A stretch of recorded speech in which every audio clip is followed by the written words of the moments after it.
saran saya Niki, kalau Niki ini kan udah pasti lah, udah pasti dia akan di dalam, ya kan? Karena dari kasusnya ini ada kebukti. Bagaimana Niki untuk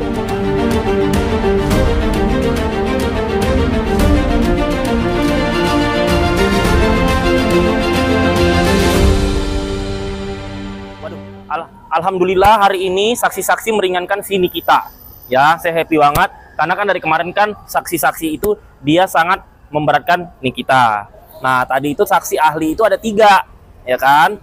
Tapi tadi Nikita tuh sempat nyolot sama JPU-nya. Lu jangan nyolot mulu dong ya. Lu nyolot-nyolot dari hari pertama lu gua tandain, gua masih tahan nih ya. Terus ditegur hakim, ketok.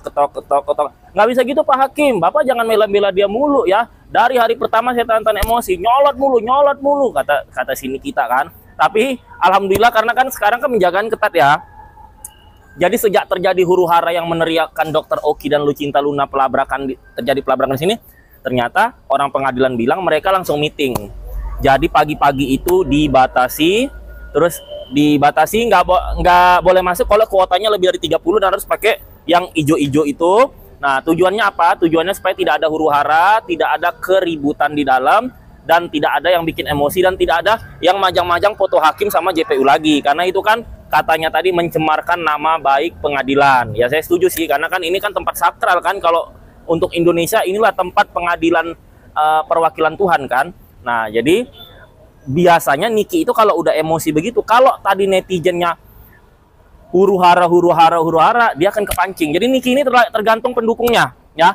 Makanya pendukung jangan lebay, jangan alay. Kalau pendukungnya itu memanas-manas Niki, maka dia akan muncak-muncak. Nah, efeknya buat Niki apa? Pendukungnya di luar, tapi Niki nanti ancaman hukumannya itu panjang. Ya kan, panjang, tahan lama, jadi berat gitu. Nah, tapi karena sekarang dibatasi, jadi tidak ada nih pendukung yang teriak-teriak nunjuk JPU. Jadi Niki kalau emosi hanya sementara, ya kan, terus redam lagi. Nah, jadi tadi udah emosi udah selesai gitu. Nah, tadi itu ada 3 saksi ahli ya. Yang pertama itu tadi dia mengatakan memang iya dia memakai produk Dr. Reja, terus mukanya ada yang jerawatan, ada yang hancur. Nah, ada lagi tadi yang kedua, dia itu pakai brand itu dia pakai brandnya si Dr. Reja, terus jerawatan. Nah, pas Dr. Reja tadi live kemarin live ditanya sama dia, dokter ini muka saya jerawatan, disaranin sama si Dr. Reja pakai jelly kata dia gitu, dibelilah jelly itu. Ternyata mukanya makin hancur. Dia komen lagi di tempat si Dr. Reja, di mute sama Dr. Reja. Seolah-olah Dr. Reja tidak mau berdebat tentang yang produknya itu. Nah, itu mungkin dikatakan nih kita yang overclaim, tapi kan nanti pembuktiannya ada di hakim dan di BPOM kan. Nah, kemudian ada lagi tadi pakainya Snow White. Dia itu pakainya 2, dia beli banyak. Pada saat dia pakai 2, ternyata Doktif membongkar bahwa ini ada tidak benernya. Gara-gara si Doktif ngomong begitu, akhirnya dia udah beli banyak, si cewek tadi tidak dilanjutkan lagi, dia hanya beli 2 gitu. Nah, ini yang kita petik adalah ketika personal branding seseorang itu dirusak, maka itu akan berpengaruh dengan keuntungan penjualannya. Nah, jadi memang kalau Doktif sama Nikita membongkar ini itu ngefek buat si penjualan si Dr. Reja. Disitulah terjadi dia menganggap undang-undang ITE. Dan kalau Nikita terus menjelek-jelekkan Dr.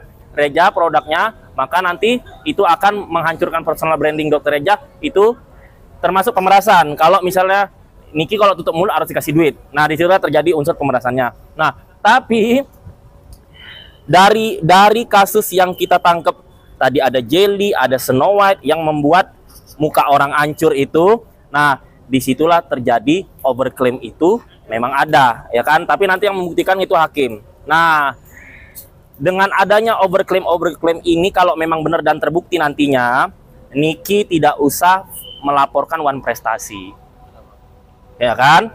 Buang-buang waktu, buang-buang duit, ya kan? Buang-buang capek pikiran. Karena pasti nggak jalan. Saran saya, Niki, kalau Niki ini kan udah pasti lah, udah pasti dia akan di dalam, ya kan? Karena dari kasusnya ini ada kebukti. Bagaimana Niki untuk membalas, tidak usah One Prestasi. Kan ada 3 saksi tadi. Laporkan ke BPOM, bawa ke kepolisian. Kalau memang ada buktinya loh ya. Kalau memang ada buktinya, terus krim-krimnya dilihat-lihat dulu. Kalau memang ada mengandung overclaim, ya udah Niki fokus melaporkan Dr. Reja di kasus itu. Karena ini kan nanti ke pasalnya kayak Mira Hayati ya kalau nggak salah ya. Nah, jadi nanti kalau misalnya Dokter Reja terbukti krimnya itu bisa merusak muka orang, berarti nanti Dokter Reja akan berhadapan dengan hukum. Pasalnya apa? Terkait dengan kayak si Mira Hayati. Jadi nanti Niki ditahan dengan kasus TPPU dan kasus pemerasan, sedangkan Dokter Reja dia akan mengalami kasus baru, ya kan? Yaitu adalah product overclaim. Karena ini lapornya harus beda, nggak bisa tumpang tindih. Makanya sebenarnya korban-korban tadi itu sebenarnya tidak penting dihadirkan di sini. Kenapa? Karena ini kan kasus pemerasan dan TPPU. Jadi pentingnya di mana? Ya si Niki buat laporan baru. Niki itu buat laporan baru sama pengacaranya dengan saksi-saksi 3 orang tadi itu. Pasalnya apa? Pasalnya terkait overclaim. Jadi nanti nih kalau si Dokter Reja terbukti maka dia akan ditahan hukum dengan kasus overclaim, Niknir dengan kasus pemerasan TPPU. Tapi kalau terbukti ya, nah, kalau nanti terbukti takutnya nanti nuntut si Niki balik pasal fitnah gitu. Kalau gini, kalau terbukti Niki merusak personal brandingnya si Dokter Reja, kalau terbukti Niki memang memeras dan TPPU, nah kemudian personal brandingnya si Dokter Reja ini hancur, ya mungkin dengan berita yang saya baca, kan kadang berita sama asli beda. Katanya kan dia memecat, mem-PHK 200 karyawan. Berarti kesimpulan saya, dengan dia mem-PHK 200 karyawan, berarti kerugian si Dokter Reja melebihi dari 14M. Kalau Niki cuma rugi 14M, berarti lebih rugi si Dokter Reja kalau terbukti begitu ya. Karena dia kan udah memecat 200 karyawan ini soalnya kan, berarti kan kerugian dia banyak. Nah, di situ. Tapi kalau Niki ditahan sampai 20 tahun sedangkan dia cuman cuman memeras 4 miliar, saya rasa masih banyak artis-artis di luar sana yang menerima produk endorse, menerima money laundry yang jumlahnya hingga puluhan M. Ada lagi katanya kantong semar. Wah, jadi mending itu aja Pak Prabowo di ini ya kan. Jangan yang rejim beda aja yang diusut, yang rejim sendiri kalau memang ada salah ya dituntut juga gitu. Jadi kalau Niki cuman ya ampun TPPU-nya cuman 4M. Tiba-tiba ada kantong semar yang menerima puluhan bahkan ratusan M, ya kan?